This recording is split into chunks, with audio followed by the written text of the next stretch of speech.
MiG-21 has been the mainstay of the Indian Air Force since 1971. This aircraft is almost 50 to 55 years old, and even today it is being flying. Normal life of an aircraft at very best is 40 years.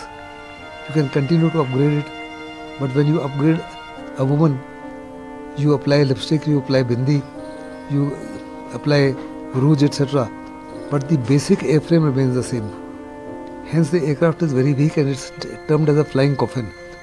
Indian Air Force has got almost 8 to 9 squadrons of this aircraft and has been telling the government again and again that almost 10 squadrons need to be grounded and permanently retired, that of MiG-21s and MiG-27s.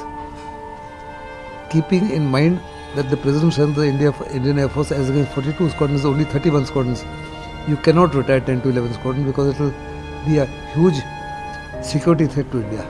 Under the circumstances, you are being forced to maintain and operate this aircraft. Crashes take place primarily because of 3 reasons. It could be bad weather, it could be human error, that is pilot error, or it could be a material failure. This aircraft, because of vintage, invariably results in material failure. Weather in that area is generally okay. I have myself been a pilot for 10 years and been operating in that area for more than 4 years. Under the circumstances, and the weather remains okay, and I don't think there is any material, any pilot error.